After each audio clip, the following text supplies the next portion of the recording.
Out of your league. Harry seeing red with Eugenie and Beatrice's fatal verdict over security drama.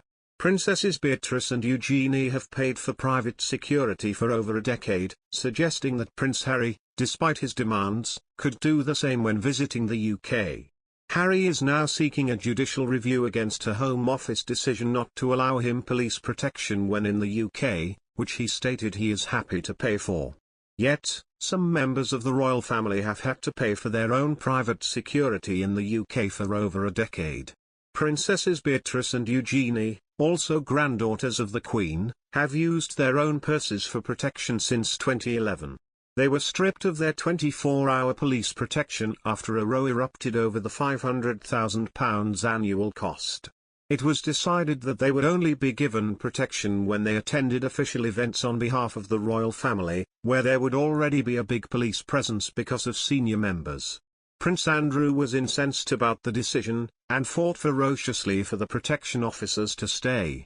He argued that his daughters should be treated differently from other minor royals because they enjoy HRH status. But, in the end, his argument failed for various reasons, one being because of their cousin Zara Phillips, the daughter of Princess Anne, who has no protection, even though she arguably had a higher public profile. The Queen made it clear that she expected them to pursue their own career after finishing university rather than go on the civil list as working members of the firm. This is something they did, with Beatrice currently employed as Vice President of Partnerships and Strategy at Affinity and Eugenie an Associate Director for Art Gallery Hauser and Wirth. While she paid for the hotels and travelling itself, the massive security bill, including overtime, was funded by the taxpayer. That meant that we the taxpayers were paying for policemen to accompany her to the fleshpots of the world. Beatrice and Eugenie have since paid for their own security for outings not related to official royal events.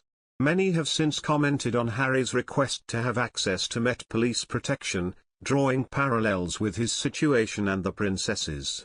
Rafe Hadelman-Koo, a royal commentator, this week appeared on GB News and suggested the Duke should copy his cousins and use a private security firm based in the UK. He said, "They hire ex-royal protection officers who are extremely skilled and have a lot of history in this area, and they've also got security clearance in the royal palaces. The only thing is, that they don't have is a firearm, which is quite understandable. And if Prince Harry speaks very nicely to Beatrice and Eugenie, maybe he can borrow their protection officers when he's in the country. And of course, we're only talking about the occasions when he's not in royal surroundings, because if Harry's over here, visiting his family, you will, of course, get the same protection that they're getting by virtue of being in the same area." Addressing concerns that the paparazzi may threaten Prince Harry's safety if he returns to the UK, Mr. Hadelman-Koo did not believe they posed a huge threat to the prince and said he would still be given protection when at royal events.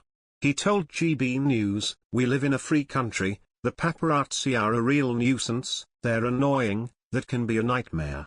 But we live in a country with a free press, and quite frankly, you know, being mobbed by paparazzi at Kew Gardens or at Kensington isn't really sufficient grounds to say that your life is in danger. That's a gross exaggeration.